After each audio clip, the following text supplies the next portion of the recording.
Mesdames et Messieurs, journalistes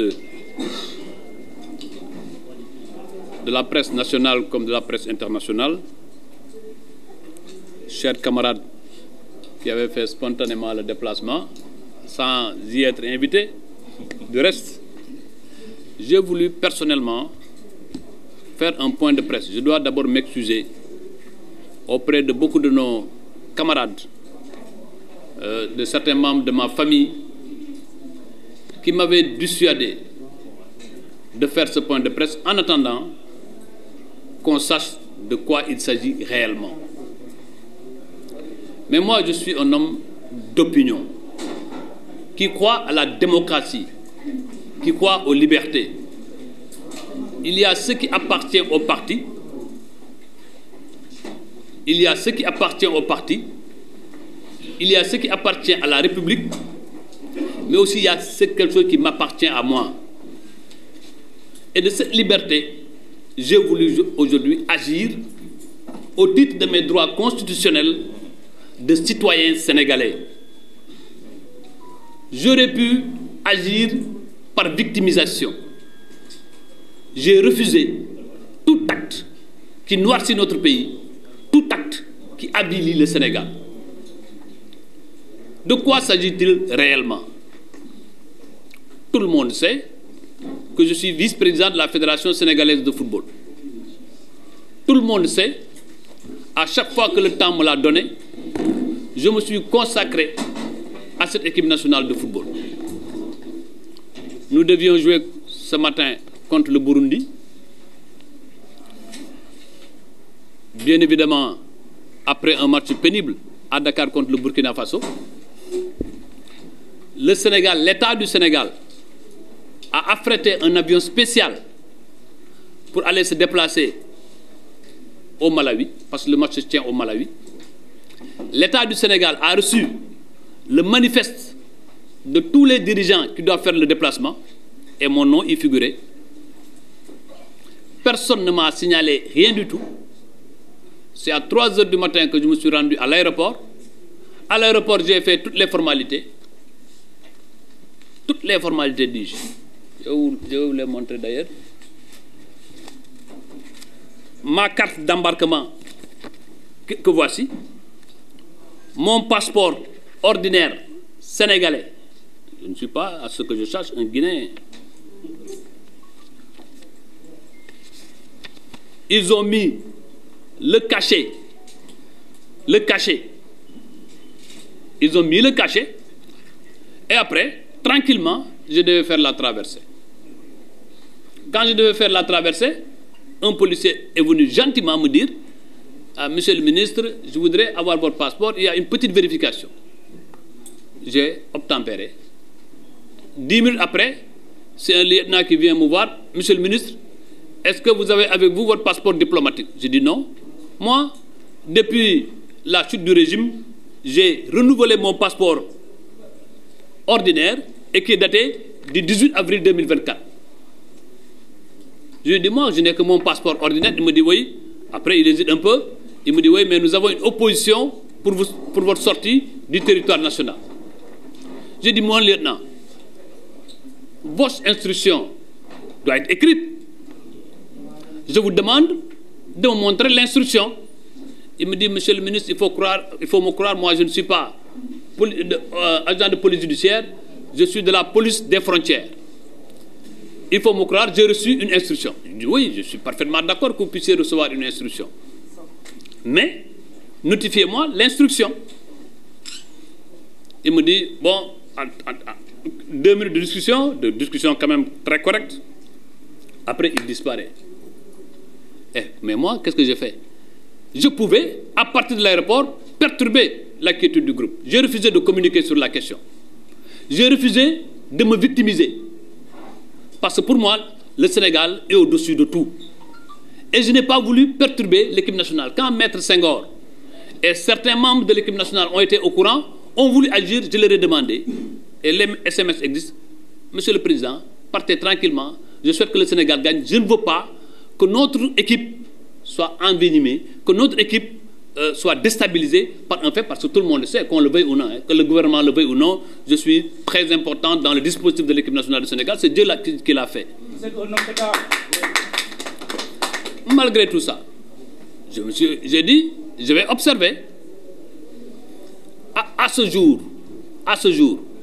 moi, il n'y a aucun rapport de l'OFNAC, de la Cour des comptes, de l'IGE, de l'IGF, qui m'impacte dans n'importe quel délit.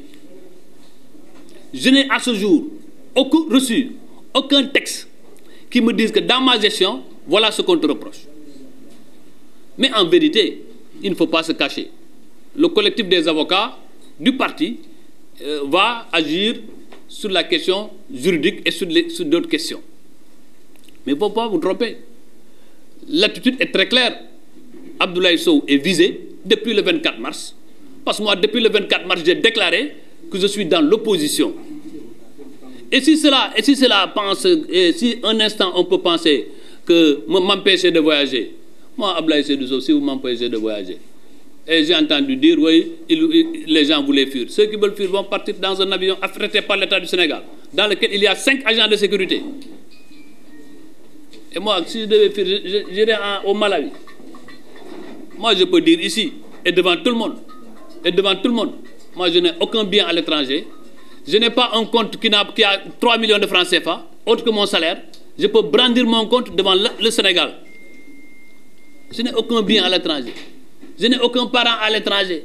Qu'est-ce que je voudrais pour aller fuir? Ils ne me connaissent pas, ils ne connaissent pas mon sang. Ils ne savent pas d'où je viens. C'est pourquoi dire, oui, certains dignitaires, aux dignitaires de l'État, tenter de fuir. Moi, Ousmane Sonko se trompe. Et il se trompera lourdement parce que nous ferons face. Moi, tant que j'aurai vie, je ferai face. Oui. Aucune intimidation ne peut m'ébranler. Je ne peux pas revenir sur beaucoup de détails. Et là, peut-être je pourrais répondre à quelques questions. Parce que moi, je ne suis pas du genre à faire un point de presse et à vous laisser les choses. Non. Toute question que vous voulez poser, moi, je répondrai à ces questions-là. Donc voilà, c'est pourquoi j'ai voulu que ma version des faits soit obtenue par les journalistes, par moi-même et par personne d'autre. Et à chaque fois que de besoin, je le ferai, Inch'Allah. Lolo la bëggoon leeral balaa nag may commencer ci wolof tey mouvement sportif dafa am dëj bu rëy muy Séga Sakho, ancien international qui a fait les beaux temps de l'équipe nationale, de la Jeanne d'Arc et du Jaraaf, nous a génn àddina tey ñu koy ñaanal yàlla xaare ko àjjana. C'est tout le monde du sport qui endeuillé, ñuy associé à sa famille ak le monde du sport yëpp di naqaru li am naqaru li itam li accident bi am ci région de Diourbel benn bus tàkk fa ba 16 personnes gaañu fa naqaru li itam ñi nga xam ne dañoo de plus de 200 personnes ñaari téeméeri nit yu ci géej gi ci nga xam ne dañoo bëgg a génn gi réew mi ñu doon wax ni buñ àggee ci réew mi dara dootul amati Sénégal ngi continuer di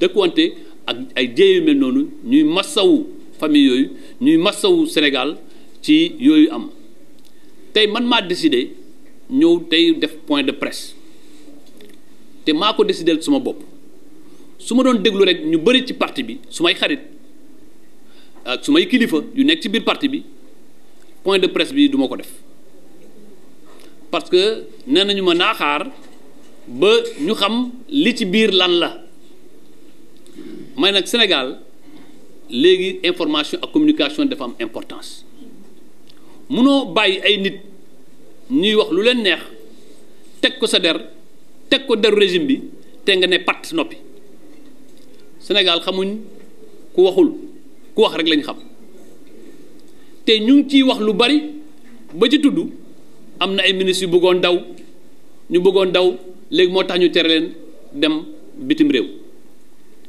man ñëpp xam nañ ni ku bëggoon daw man ci sama passeport ordinaire bi nga xam ne maa ngi ko def le 24 avril dem naa fi Thaïlande dem naa fi Maroc dem naa fi Gambie dem naa fi Abidjan ay kon kay amoon naa ay fekkee nii rek dama bëggoon laqatu wu daw amoon naa moyen dem naa ba Thaïlande ku dem ba Thaïlande visa yaa ngi nii passeport yaa ngi nii tampon yaa ngi nii aéroport bii laa jaar aéroport bii laa dellu si kon bi ma ñëwee ma bokk ci mission officielle équipe nationale du Sénégal comme ni ma demee woon Mauritanie biñ bindee turu Augustin Senghor sama tur lañ ci teg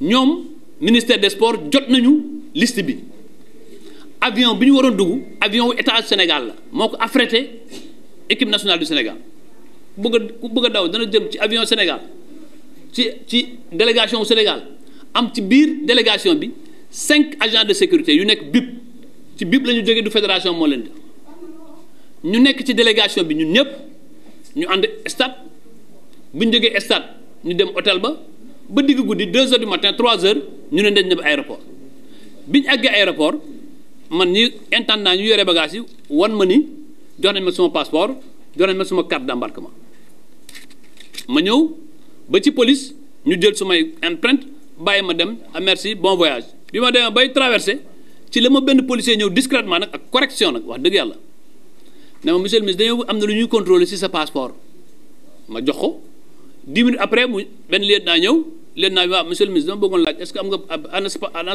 yor nga sa passeport diplomatique ma ne ko yoruma ko man depuis le bi ñu wàccee ci nguur gi laa denc suma passeport diplomatique amatul njëriñ mais c'est un document personnel je le rappelle c'est un document personnel il y a aucune obligation de restitution du passeport man leen mais ku defar passeport am ordinaire di ci voyager kon loo may laajee suma passeport diplomatique mu ne waa loolu sax du loo am important mais dama la bëgg a yëgal ni dafa am opposition pour nga génn réew mi ah man waa léegi waa d'accord comme que état de droit la ñu nekk mën ngeen ko wax mais ci fan ngeen ko sukkandiku te yow instruction bi may wax dañ ko war a jox kayit soo ma joxee kayit ma xool ko mu ne ma non instruction la ma ne ko ah mais instruction dafa am kayit nag même bu ñu lay jox instruction dañ leen a diw ak diw bu ñu génn réew mi te nag ma ne ko moo leen naa man ci sama bopp du rapport OFNAC du rapport Cour des comptes du rapport IGF du rapport inspection générale d'État bi ñu ma ko jox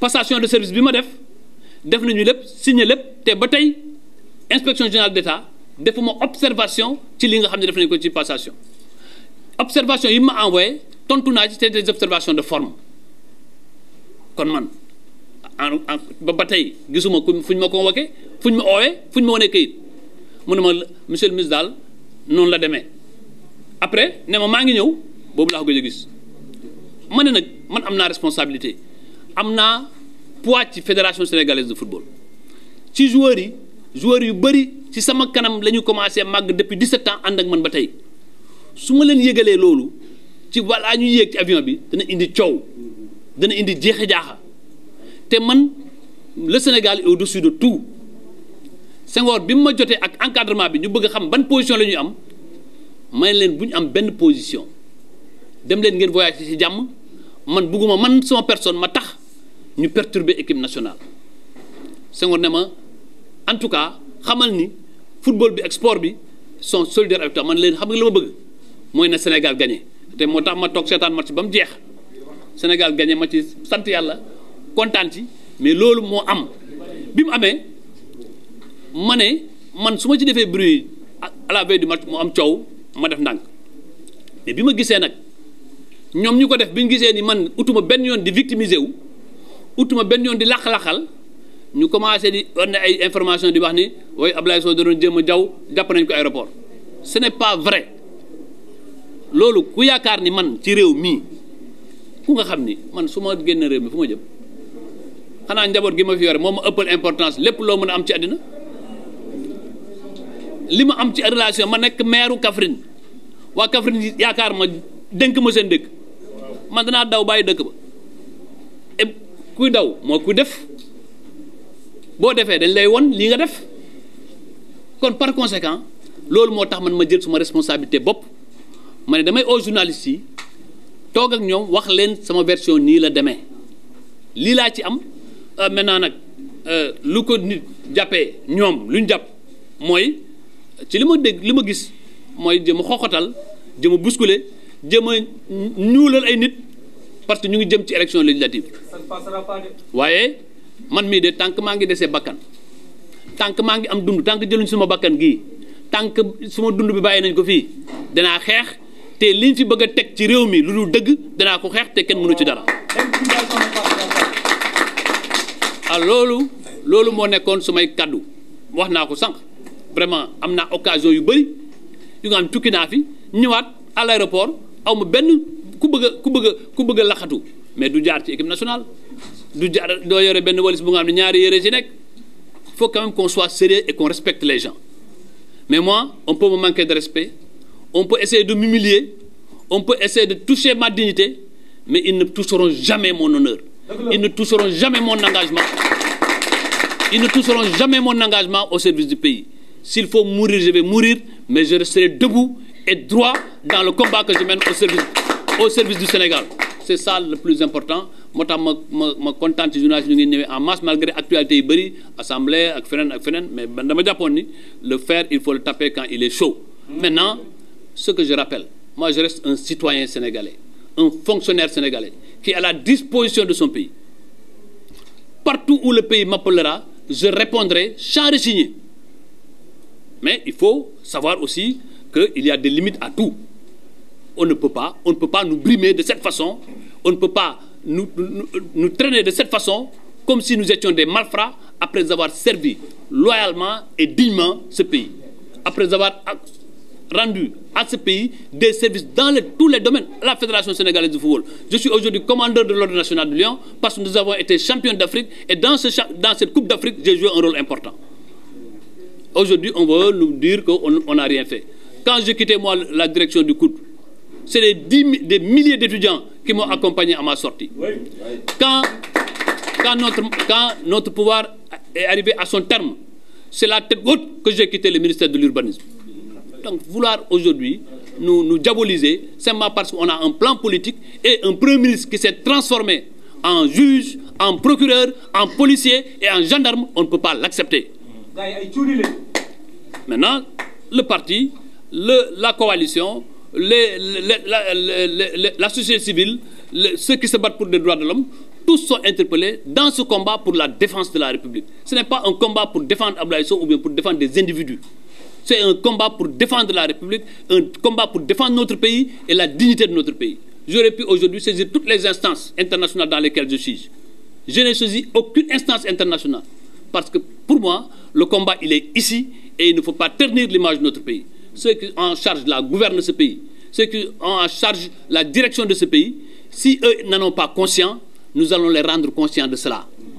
C'est aussi simple que cela. Lola bëggoon wax kontaan nag ci ni ngeen ñëwee en masse kontaan aussi am na député yu bëri ñu ne woon na xaar parce que ñu ngi assemblée ñëw fekk si mais man defuma ko woon pour une opération politique dama bëgg leeral sénégalais yi xam journalistes yi xam ci lu nga xam ne leer bu ngeen bëggee képp ku bëgg a photocopier carte bi ma jox ko képp ku bëgg a photocopier sama passeport ma jox ko xam nga koo defal ba caché police départ il est aujourd'hui su fekkoon sama passeport bi la wane na njëkk maa ngi Malawi te dew ma fa te annulé wuñ ko sax xam nga boo jëloon sax boo récupéré passeport bi def ci annulé parce que léegi nii à l'état actuel au vu de mon passeport je suis au Malawi ci sama passeport maa ngi Malawi defuñ ci sax annulé bàyyi ma ak sama passeport ma dem sans veiller à ma sécurité.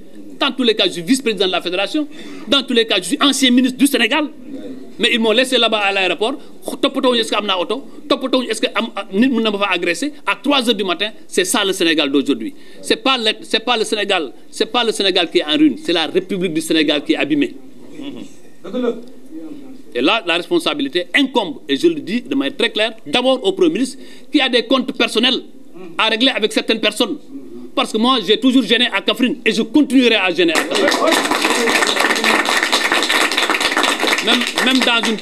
Même dans une tombe, je vais participer aux élections législatives prochaines. Même dans une tombe, je vais participer aux élections législatives prochaines, et je les battrai à Kaffrine.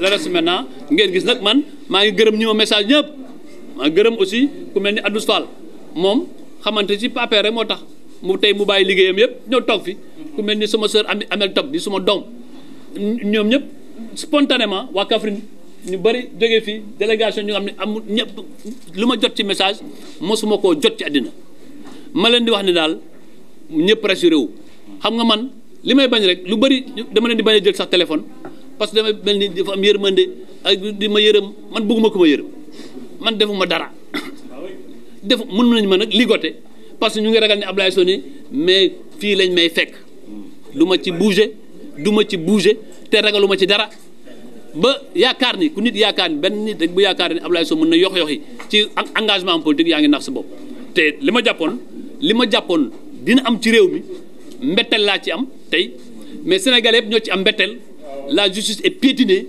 les droits sont piétinés les Sénégalais sont piétinés et on ne se laissera pas faire. Voilà ma conclusion. Je vous remercie de votre aimable attention.